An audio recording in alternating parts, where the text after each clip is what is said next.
ایک قوم جس پر اللہ کی رحمت کا سایہ تھا، جنہیں اللہ نے بھوک سے بچایا، خوف سے بچایا، دشمن سے بچایا اور ہر مشکل میں اپنی مدد کا احساس دلایا۔ پھر اللہ نے انہیں صرف ایک امتحان دیا۔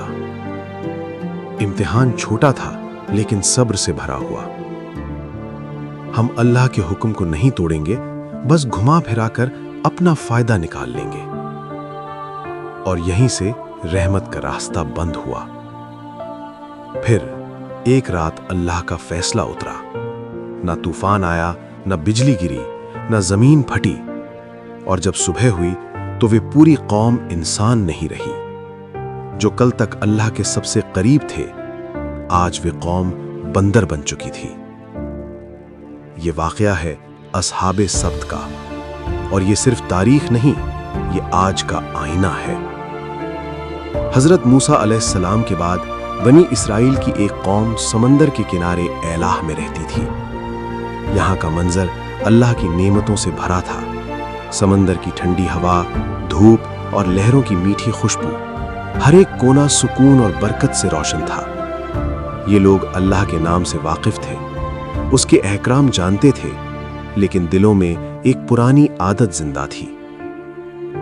ایک وعدہ توڑنے سے کیا ہوگا؟ ہم بعد میں اللہ سے معافی مانگ لیں گے۔ زبان سے اطاعت اور عمل میں چالاکی۔ کچھ لوگ کہتے، ہم اللہ کے چنے ہوئے لوگ ہیں، ہم پر پابندی کیوں؟ دوسرے جواب دیتے، یہ پابندی نہیں، امتحان ہے، اور ہمیں اللہ پر یقین رکھنا چاہیے۔ اللہ نے ان کے حال کو دیکھ کر ان پر ایک ایسا امتحان رکھا جو ان کے دل کا راز کھول دے۔ اس لیے ان پر پابندی لگائی گئی، صرف سبت یعنی ہفتے کے دن کی۔ اللہ نے کہا، صرف ہفتے کے دن اپنی تجارت چھوڑ دو، اپنی مشغولیت چھوڑ دو اور صرف میری عبادت کرو۔ شہر میں آواز پھیلی۔ ایک شخص بولا، صرف ایک دن کی بات ہے، اللہ کے لیے رک جائیں گے۔ دوسرا ہنس کر بولا، دیکھتے ہیں، جب سمندر مچھلیوں سے بھر جائے گا تب بھی۔ اور پھر امتحان نے اپنی شکل دکھائی۔ جس دن شکار منع تھا، اسی دن سمندر مچھلیوں سے ابل پڑا۔ تازی موٹی مچھلیاں جیسے خود کنارے تک آ کر کہہ رہی ہوں، ہمیں پکڑو۔ ایسا پہلے کبھی نہیں ہوا تھا۔ یہ صاف اللہ کا امتحان تھا۔ رات کا اندھیرا شہر پر چھا گیا۔ گھروں کے اندر لوگ بے چین تھے۔ مچھلیوں کے شکار نہ ہونے کی وجہ سے جھگڑے ہونے لگے۔ تبھی خاموشی میں شیطان نے ان کے دلوں پر وار کیا۔ یہ دن صرف ایک راستہ روکتا ہے، چالاکی دکھاؤ اور حکم کو گھما پھرا کر فائدہ نکالو۔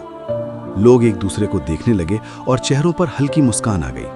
ایک آدمی بولا، کچھ ایسا کریں کہ مچھلیاں خود جال میں پھنس جائیں۔ دوسرا ترنت بولا، نالیاں بنا دیتے ہیں، شنیوار کو پھنسیں گی اور اتوار کو نکال لیں گے۔ اور پھر وہ سمندر کے کنارے گئے، نالیاں کھودیں، جال بچھائے اور اپنی چالاکی سے راستہ نکال لیا۔ بزرگوں نے سمجھایا، اللہ سب دیکھ رہا ہے، یہ وقت ہماری نیت کا ہے۔ نوجوان ہنس کر بولے، ہم تو عقل مند ہیں، ہم نے حکم نہیں توڑا، بس طریقہ نکالا ہے۔ لیکن وہ بھول گئے کہ چالاکی اللہ سے چھپ نہیں سکتی۔ گناہگار لوگ مچھلیوں کا بوجھ اٹھا کر گھوم رہے تھے، ان کے چہروں پر جیت کی مسکان تھی۔ ایک بزرگ زور سے چیخا، رکو، یہ سب گناہ ہے۔ وہ ہنس کر بولے، ہم تو صرف اپنی عقل سے کام لے رہے ہیں۔ شہر کے لوگ 3 حصوں میں بٹ گئے۔ پہلا، گناہگار جو چالاکی کر رہے تھے۔ دوسرا، نیک لوگ جو روک رہے تھے اور ڈراتے تھے۔ تیسرا، خاموش لوگ جو نہ روکتے تھے نہ سمجھاتے تھے۔ کچھ لوگ کہتے، ان کے چہرے دیکھو، لگتا ہے یہ اللہ کو دھوکہ دے رہے ہیں، لیکن حقیقت یہ تھی اللہ سب دیکھ رہا تھا۔ نیک لوگ کہتے، ہم نے کتنی بار سمجھایا پھر بھی یہ نہیں مانتے۔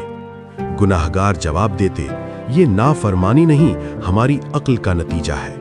اور یہی وہ رات تھی جب چیتاونی ختم ہوئی اور عذاب قریب آ گیا۔ شہر کی گلیاں خاموش تھیں، گناہگار لوگ پیٹ بھر کر سو گئے۔ پھر خاموشی میں ایک آواز گونجی، ذلیل اور رسوا بندر بن جاؤ۔ دھیرے دھیرے ان کے چہرے بدلنے لگے، انگلیاں لمبی ہو گئیں، شریر پر بال ابھر آئے، آواز بدل گئی۔ وہ چلانے لگے، یہ کیا ہو رہا ہے؟ ہم انسان نہیں رہے۔ لیکن اب دیر ہو چکی تھی۔ صبح ہوئی، شہر میں سناٹا تھا۔ نیک لوگوں نے دیوار پر چڑھ کر دیکھا، نیچے انسان نہیں، صرف بندر تھے، وہی کپڑے لیکن اندر سے جانور۔